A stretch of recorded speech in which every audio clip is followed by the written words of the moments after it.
अति धोखादायक घोषित करके उनको सालों हो गए हैं और हर साल में बारिश में बहुत सारी बिल्डिंगें गिरती रहती हैं। 5 दिन पहले एक शांति पैलेस बिल्डिंग जिसका एक चौथा माला कोलैप्स हो गया और 2-3 लोग जख्मी हो गए। वो बिल्डिंग को बंद कर दिया गया, ताला लगा के लोगों को बाहर निकाल दिया गया।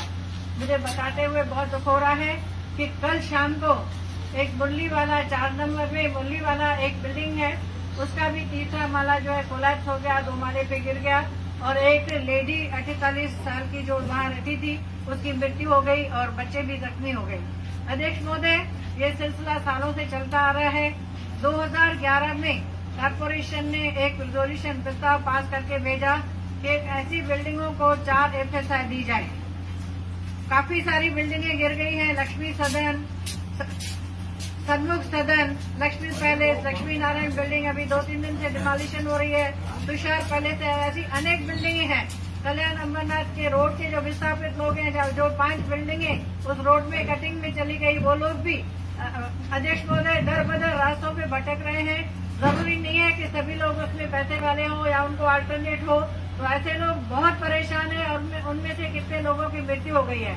अध्यक्ष महोदय, मेरी सरकार से ये डिमांड है कि उल्लासनगर के साथ सौतेली मां का बर्ताव किया जा रहा है।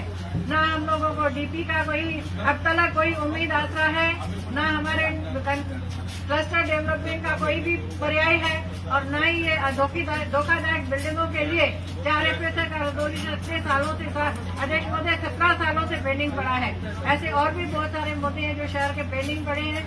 तो मैं आपके माध्यम से ये अति आवश्यक है कि हमारे शहर को 4 FSI देके और जो जितनी भी धोखादायक बिल्डिंगें अति धोखादायक उनको रिकंस्ट्रक्शन के लिए और 30 साल से पहले की जो जूनी बिल्डिंगें हैं उनको भी FSI बढ़ा करके दिया जाए और इमीडिएटली अध्यक्ष महोदय, क्योंकि ये बारिश का टाइम है और रोज बिल्डिंगें गिरती हैं, तो इसका डिसीजन सरकार ने जल्द से जल्द करना चाहिए। उल्लासनगर में विगत कई वर्षों से धोखादायक इमारतों का मुद्दा चल रहा है। इस मुद्दे की पहल सबसे पहले आदरणीय ज्योति कालानी जो पूर्व आमदार थी उन्होंने लिया था। उसके बाद सतत कुमार आलानी भाजपा के आमदार ले रहे हैं। इसके अलावा विभिन्न पार्टियों के नेता और NGO भी धोखादायक इमारतों के विषय में राज्य सरकार से सतत GR पास कराने की मांग कर रहे थे और जल्द ही इस शीतकालीन अधिवेशन में यह GR लागू होने वाला है। इस विषय में आज हम राकपा के प्रवक्ता कमलेश निकम से जानकारी लेते हैं कि कमलेश निकम जी का इस विषय में क्या कहना है। कमलेश जी, धोखादायक शहर का बहुत बड़ा ज्वलंत मुद्दा है, इस विषय में आपका क्या कहना है? आप लोगों ने क्या क्या प्रयास किए हुए हैं? देखिए, धोखादायक इमारतों का बहुत ही ज्वलंत मुद्दा है, पर यह बहुत दिनों से इस महाराष्ट्र की सरकार ने कहा नहीं तो कहां पर चूक भूल हो चुकी थी। पर जैसे ही राज्य के मुख्यमंत्री आदरणीय एकनाथ शिंदे साहब बैठे, बहुत ही महत्वपूर्ण निर्णय लेने के, बहुत ही जबरदस्त तरीके से निर्णय लेने का वक्त आ गया है। इसके पहले भी ओमी कलानी जी और पंचम कलानी जी राज्य के मुख्यमंत्री साहब से मिले थे और उन्होंने पूरी तरीके से आदरणीय मुख्यमंत्री साहब को बताया कि जल्द से जल्द शहर के जो है खंडर बनते जा रहा है। आज तक 42 लोगों की मौत हो चुकी है और इन मौत के होने के बावजूद भी आज तक ना मुआवजा मिला, ना उनको उनके लिए कोई कानून, कोई कायदा, कोई GR अब तक नहीं आ रहा है। तब आदरणीय ओमी कलानी जी और पंचम कलानी जी राज्य के मुख्यमंत्री साहब से मिले थे। उसके बाद खासदार साहब से भी हमारी मुलाकात हुई कि आपके लोकसभा क्षेत्र में उल्लासनगर आता है। खासदार साहब ने भी हमको आश्वासन दिया कि जल्द से जल्द ये अधिवेशन में ही GR लागू करने की हमने कोशिश कर रहे हैं और पूरी तरीके से एक बैठक लगाई थी। उस बैठक में वहां पर आमदार मौजूद नहीं थे, पर ओमी कलानी जी, पंचम कलानी जी और राज्य के मुख्यमंत्री, खासदार, आला अधिकारी सभी मौजूद थे और उन्होंने बताया कि जल्द से जल्द ये किस तरीके से हम शहर को बहुत बड़ी राहत मिल जाएगी। आप देखोगे कि जब ज्योति कलानी जी शहर के आमदार थे, उस वक्त पर 5 साल राज्य की सरकार, आदरणीय उस वक्त के मुख्यमंत्री देवेंद्र फडणवीस थे और बार बार अधिवेशन में चिल्लाती रही ज्योति कलानी जी कि मेरे शहर को बचाओ, ये शहर खंडर हो जाएगा। शहर में 42 लोगों की मौत हो चुकी है, इस शहर की हालातें खराब है, इस शहर को किस तरीके से वापस बसाना पड़ेगा हमें। लोग मृत्युमुखी पड़ते रहे। मुझे बताते हुए बहुत दुखद घटना बता रही है कि ज्योति कलानी जी हाउस में कहा था कि एक स्लैब के नीचे लोग दबकर मर चुके हैं गोल मैदान पर, और कुछ तो निर्णय लो राज्य की सरकार पर। तत्कालीन मुख्यमंत्री साहब ने कोई भी निर्णय नहीं लिया, आदरणीय देवेंद्र फडणवीस साहब ने निर्णय तो नहीं लिया, और निर्णय न लेने के बावजूद भी राज्य की सरकार से बार बार ज्योति कलानी जी गुहार लगाती रही कि मेरा शहर बचाओ।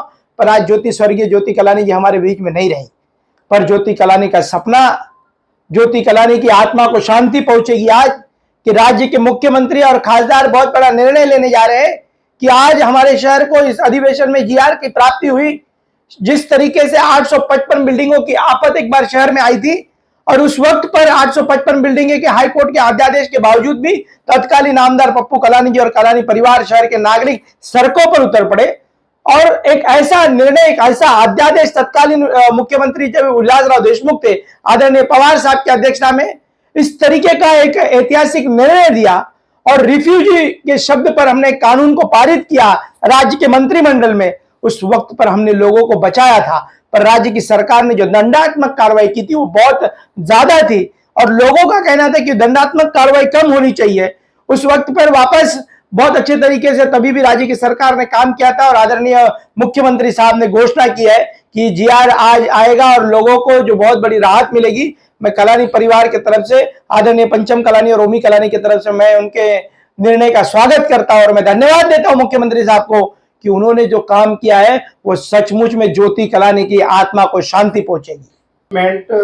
पॉलिसी जो इस शीतकालीन अधिवेशन में लागू की जाने वाली है, जिसका जीआर 1 या 2 दिन में या इस अधिवेशन में निकलेगा, इस रीडेवलपमेंट पॉलिसी से शहरवासियों को क्या फायदा मिलेगा और किस तरह का फायदा मिलेगा उन्हें? देखिए, शहरवासियों को बहुत राहत मिलेगी। आज धोखादायक इमारतों के में जो रहने वाले लोग हैं वो बेघर हो चुके हैं। कहां पर जमीनों की टाइटल क्लियर नहीं है, जमीनों के टाइटल क्लियर न रहने के बावजूद हमारे इस शहर के कुछ चुनिंदा नगर सेवक जो है वो बिल्डर बन चुके हैं, अपने अपने वार्डों में वो बिल्डिंगें बना रहे हैं, वो मौत के सौदागर बनकर काम कर रहे हैं शहर के अंदर। अब वक्त जो है वो आरोप प्रत्यारोप का नहीं है, शहर को बचाने का वक्त है। और आज ही पंचम कलानी और ओमी कलानी जी राज्य के मुख्यमंत्री से शाम को उनकी मुलाकात हो जाएगी।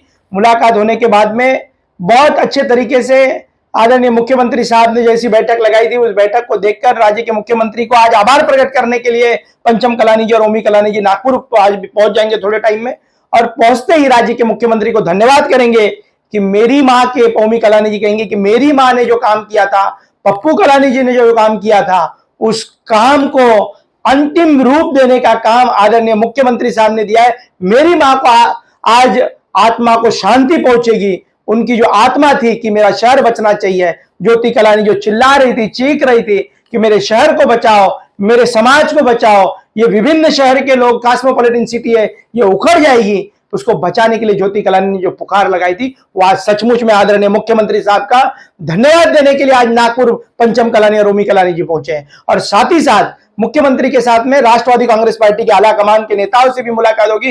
विरोधी पक्ष नेता अजीत दादा पवार, जितेंद्र आव्हाड जी, उनसे भी मुलाकात होगी। धनंजय मुंडे, विविध प्रकार के हमारे जो वहां के समाज सेवक लोग हैं वहां भी वो भी पहुंचे, उनके साथ में वो मुलाकात करेंगे। में बीजेपी आमदार कुमार अलानी जी के साथ उल्लासनगर शहर के भारतीय जनता पार्टी के भी कई नगर सेवक और नेता नागपुर अधिवेशन में जा रहे हैं, इस विषय में आपका क्या कहना है? देखिए, आरोप प्रत्यारोप का दौर नहीं है, बहुत कठिनाई से शहर गुजर रहा है, पर शहर के आमदार को बनकर 3 साल हो गए, कोई भी महत्वपूर्ण निर्णय नहीं ले पाए, कुछ भी नहीं कर पाए।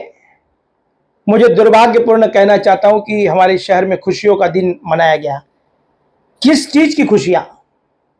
क्या आज हम 42 लोगों के मौत के ऊपर खुशियां मना रहे हैं? शहर के आमदार शहर के सड़कों पर उतरकर इस तरीके की खुशियां मनाने वाले आमदार के लिए मैं कुछ नहीं कहूंगा।